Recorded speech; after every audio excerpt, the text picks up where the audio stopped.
Welcome, everybody, to another edition of the Agentic CMO. I am Dave Lehman, President and COO here at Birdeye, and your host for the Agentic CMO podcast, where we talk to great industry leaders about the world of AI and how it's affecting their business, especially in the multi-location brand world. I am joined today by another exciting guest. I've got Dom Garrett. He is the SVP of Marketing and Communications at Diamond Residential Mortgage Corporation. Dom, welcome to the show. Hey, Dave. Thanks for having me. Glad to be on.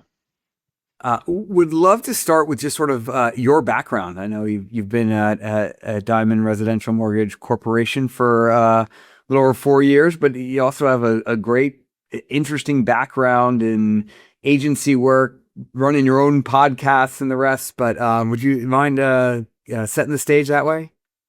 For sure. Yeah, I would love to. I cut my teeth in marketing, working on the social media side. Way back in the day, I used to be the voice on Twitter for Applebee's. So that was a long time ago, working for a company called BTC Revolutions. But that's sort of how I got my foot in the door. And then things kind of expanded out from that, bouncing back and forth between working for agencies, running my own consultancy shop, as you mentioned, like did some podcast work in there, a little bit of video marketing, kind of just a lot of the creative side, while really understanding how things work inside and outside of marketing departments. And then, it was about 4.5 years ago, I was actually working for an agency where Diamond was one of our clients, and the agency was going a different direction. I reached out to Diamond and wanted to know if maybe I could be their marketing consultant, and they were like, "Let's do you one better. How would you like to just come on full time?" And so, haven't looked back from there. It's been an interesting 4.5 years in the mortgage industry. Hasn't necessarily been the sunshiniest, but it's a great company and really excited to continue pushing things forward. So. Well, and when the market, when it's easy, then we all look brilliant. It's hard to stand out when the overall tides are a little harder. But tell us again a little bit about the business as well, and what you're responsible for there, Dom, and that side of things. For sure, yeah. So I mean, Diamond has been around since 2009. It was founded. Our president, a CEO, Paul Diamond, is an industry vet, worked at a lot of different shops along the way. We're a small independent mortgage banker, non-depository. And we really, our motto, our ethos is together we get it done. We find ourselves really operating inside of like the more complex mortgage situations. I mean, plenty of conventional, plenty of, FHA, USDA, VA, that kind of stuff. We have all three of our tickets. So, we're able to work with Fannie, Freddie, and Ginnie, but we have a very robust non-QM side of the business, where, we're doing things for I-10 borrowers, for folks that are self-employed, people that need down payment assistance. Internally, we have a lot of this feeling of no loan left behind. If legal is listening, that's not a promise, right? We don't say that we do every single loan, but our team, everybody is really here to roll up our sleeves and live inside of that place where like we understand that life is complex for folks, and we find ourselves becoming a home for people that maybe have been turned down by some of the big box lenders, or they're in a smaller town somewhere in rural Illinois, and the banks and the credit unions don't want to do a renovation loan for them, or they don't know somebody that can do a construction loan for them. And we like to say that we have a loan for that. We have a lot of opportunities to help a lot of people. So that's really where we find ourselves. And, I think it's helped us carving out different niches over the course of the last 4.5 years, where, a lot of folks are consolidating or, hanging up the shop and moving on to a different industry. We've been able to find a place in the middle of all of it. And through all that, obviously, when you have a particular product that's not for everybody, but is for a lot of people, and maybe not the big budgets of the big box guys and the rest. These opportunities that come up of how do people find you, maybe on some new channels. Google obviously is traditionally there, and your other ad spends and the rest. But there's a lot that's going on right now with LLMs, ChatGPT, Perplexity, Gemini, the other side of Google of it. Like, how are you guys thinking about that? How is the customer finding you guys in this new world? Yeah. So, I mean, Google is still king, right? I was looking at all of our analytics, and, I mean, that still is the powerhouse that's there. But I mean, we saw, I think I'm looking here, it's like about 150, a little bit more than that % growth of just the AI traffic channel that we have seen just Q1 to Q2. Wow. I think that, this is a little bit of it is anecdotal, but when you have certain situations like this, if somebody has, a bankruptcy, if they're not sure what to do, people are a little hesitant to reach out to a stranger and just pour their life out. But, people are a lot more likely to talk to like an LLM about it. Hey, I have this is what happened. What should I do? And so, it's giving people a little bit more information. No, people don't know the jargon of the mortgage industry. People might not understand exactly what an I-10 loan is, or, like understand specific, investor type loans if they want, something for a duplex. But the LLM gives them a little bit of education. And then I think we find people that are then putting that maybe into something like Google, that are looking for lenders that can do that type of a product inside of their area. And then, we are able to be found from there. And, we're working a lot to try to get more citations directly inside of those LLMs, using tools like Birdeye to be able to help us understand that. But that's where I'm seeing quite a bit of a shift, in that people are starting their conversations in that place. They might end up on Google to search for something because it feels more comfortable for them, but they're coming here with a lot more education and understanding things better than they may have before. And is that the type of thing, Don, like obviously everyone's trying to win at the local level, and hey, I live in a particular region, I'm trying, in a state, trying to get these loans. But there's, like you said, the overall educational information. Are you guys trying to put out information both at that local level and the educational side? And have you tried things like Reddit? I know like those certain sites have more influence based on the type of searches that people are doing, and the informational ones are, again, different than the local ones.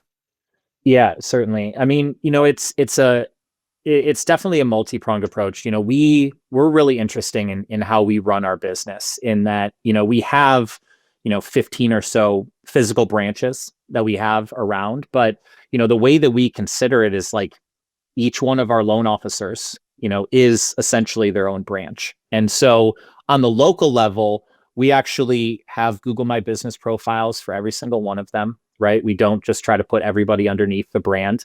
And that's a huge place for us to be able to help and put out a lot of local content. The same thing when it comes to social media. We as a marketing department like to think of ourselves like an internal marketing agency. And so we're doing our best to be able to serve our clients who are our loan officers and make sure that they're winning on that local level. Because we're a very relational company.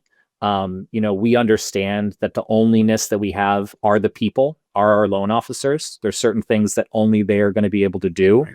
And, we're just trying to set the table so that people understand, this is who they are, help them be found on those levels. Because, we have some folks in like Denver and in Chicago, but then we also have folks in Valparaiso, Indiana, in Fort Wayne, in Springfield, Illinois, in Hannibal, Missouri. And, it operates a little bit different. People like to know that there's somebody that's like in their neighborhood, right? That they live here, that they work here.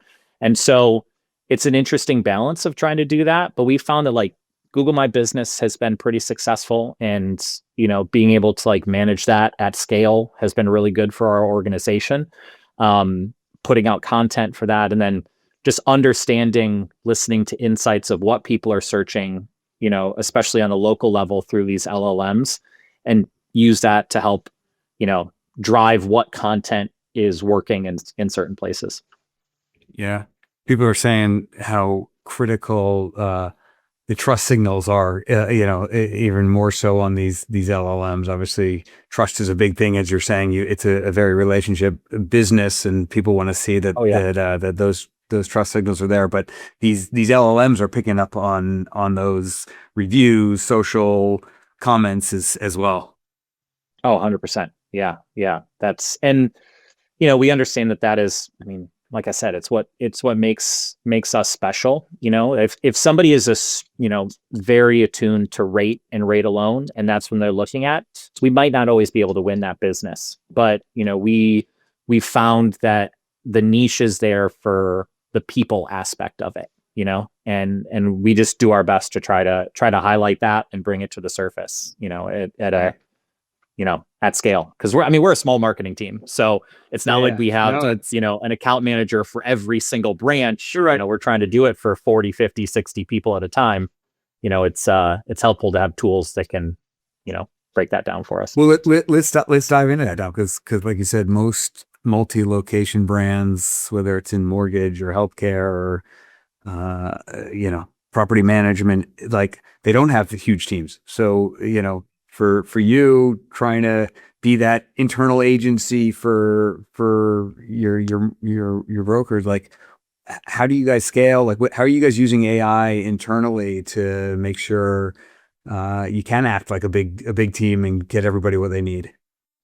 Yeah. For myself personally, I'm using Claude every single day. I've got it open. Okay. It's like it's the first thing that I do when I open up my laptop. It's the last thing that I do before I shut it every single day. It's not my term. I heard somebody else describe it this way, but it's like I create it like it's my own operating system.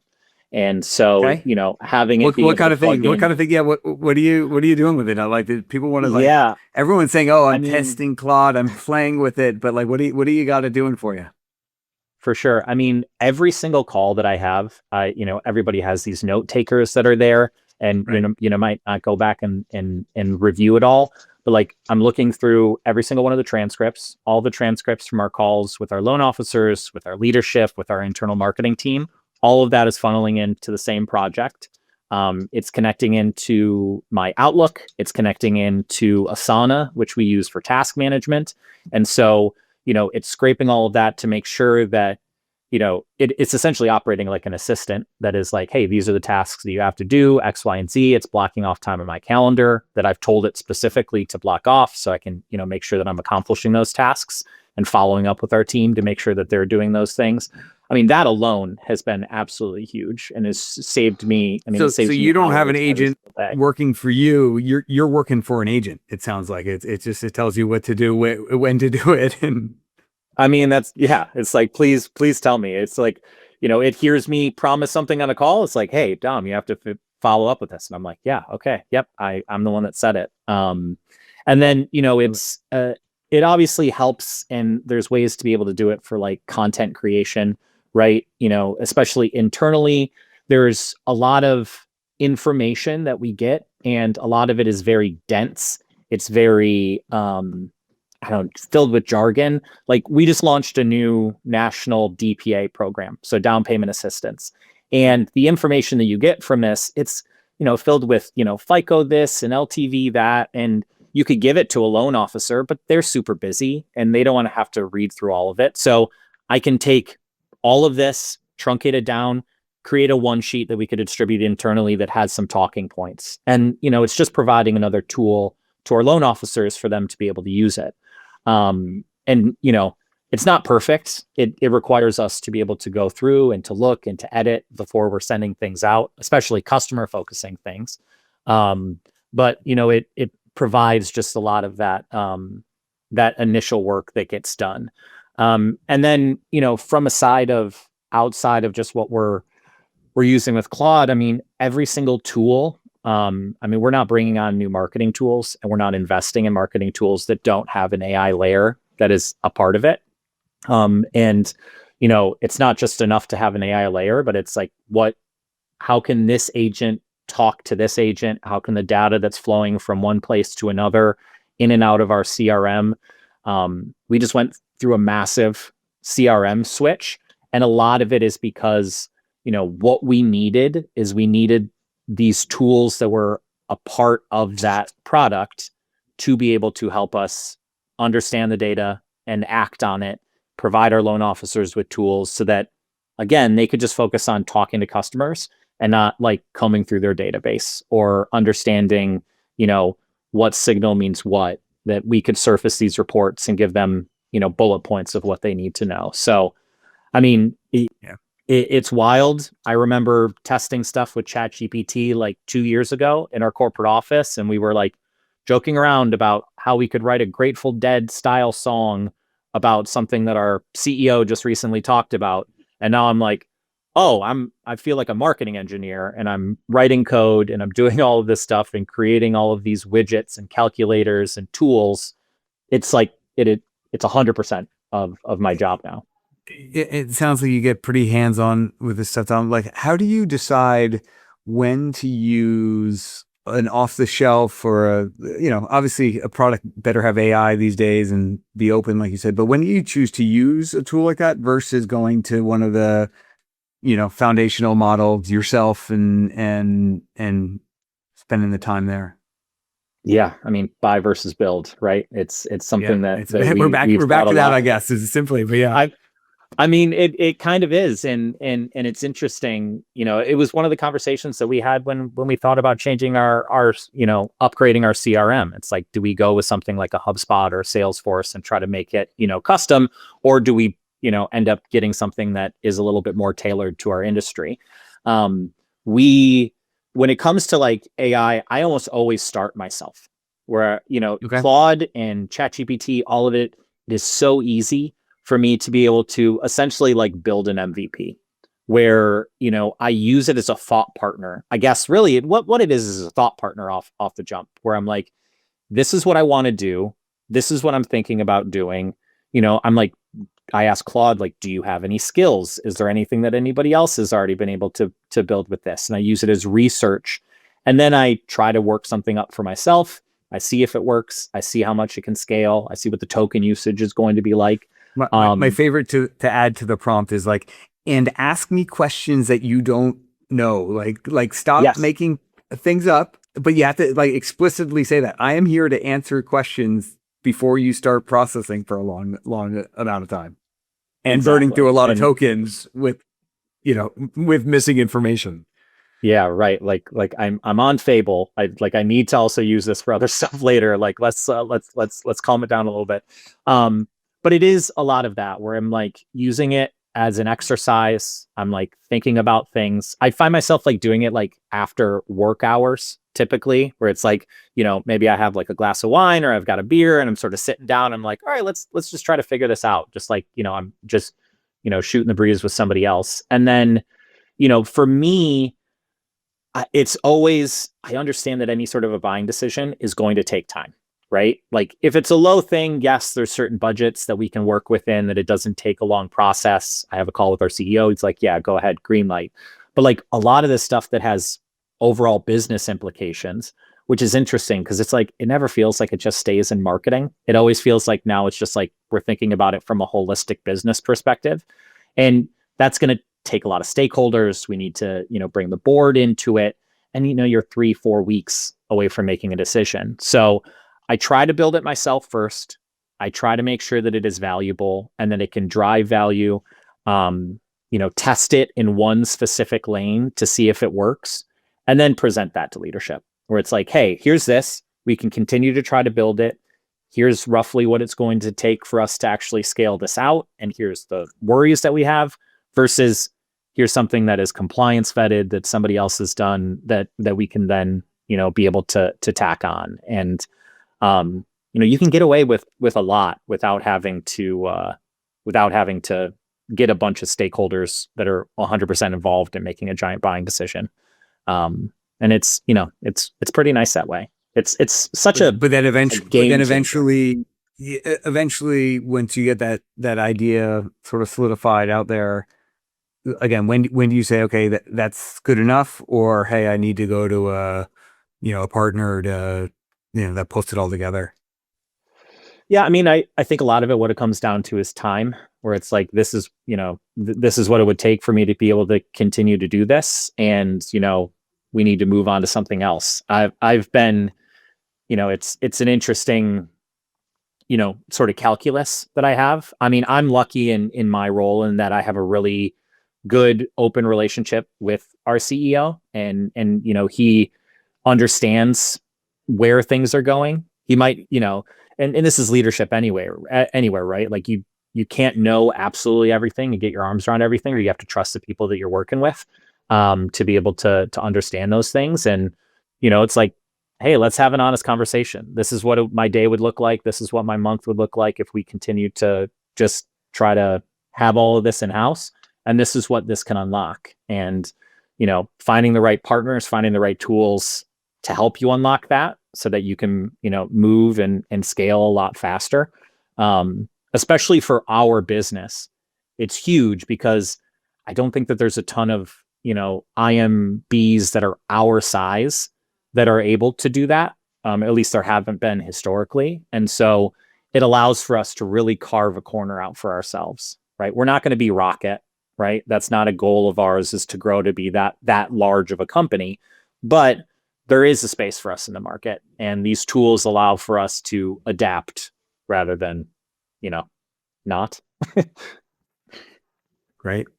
Awesome. Well, Don, this is fantastic. It is clear to me in your responsibilities and how you're thinking about the world. You are an agentic CMO. I'm giving you that title today, and well earned. You get this stuff and have a lot of forward thinking ideas on this stuff. Advice for other people out there who are, getting their hands on it, either in your industry or just in general, marketers who are trying to figure out how to leverage this technology, leverage partners, lean into AI. What advice do you have for them? I mean, just roll up your sleeves and give it a bit of a try. Like, play in the sandbox. It's there's a lot of things that are out there that you might not totally know that you can do, but you gotta give it a try. The other thing that I will say too is, like, don't pigeonhole yourself into your specific industry. I think one of the things that I was able to bring to this role is that I had a lot of experience working in different industries before I got to here. I mean, the customer journey is the customer journey. If you care about people and you want to see them, you want to see your clients succeed, you want them to have better lives, right? You put them at the center of what you're doing. It doesn't matter if you're in mortgage, doesn't matter if you're in healthcare, doesn't matter if you're in, retail or, direct to consumer. There's a lot that you can learn outside of your industry to be able to shake things up. And yeah, just try to learn as much as you can, because, I heard somebody say that this is one of the largest knowledge unlocks that we've had, when it comes to business and what we can do. Just try to soak it up. You don't know what you don't know. So ask a lot of questions, keep trying. And yeah, I think you'll be surprised with the results. Yeah, that's great. I think it is worth burning through a bunch of tokens early on to learn what's possible, and just get 100%. get in there and figure it out and play with some of these tools. A new one that I found the other day that I loved, called Prompt Cowboy, where you give it like a bit of a prompt, and then it writes out the rest of the prompt based on what engine you're going to stick it in. Like, things like that are fun. You learn how these things think and act, and it just opens up what's possible as you're working through this stuff. But excellent. 100%. Yeah. One real quick thing, and this is just something I thought of the other day. Like, I don't know if anybody else has played around with any of, like, the filters that you have on, like, photos on Instagram, right? Where they have, like, their AI thing that Meta has. They show you what the prompt is of how they're changing the photo. Like, there's one that I love. It has like a 35 millimeter flash effect. I think it's really interesting. Okay. But, like, it's not just hit a button and a filter pops up. it actually has like, this is the prompt that it's giving the AI to change it. Now, Interesting. I'm not changing a bunch of images for my job, but it's like understanding that is made specifically to have the same type of effect at scale across the world for everybody that uses Instagram. The way that prompt is built means something. And maybe your prompt is different, that you're doing it for writing content or understanding, a data set, but like understand how that works. And if you get good at that and you understand your business and your people, like the prompts will follow. You'll figure out how to build all of that stuff, but like try to understand the building blocks a lot of different places, and I think it'll be really good for you. Excellent. Well, Dom, thank you so much for joining me today. Great content, great conversation. And thank you everyone for joining us on another edition of the Agentic CMO. We will see you next time.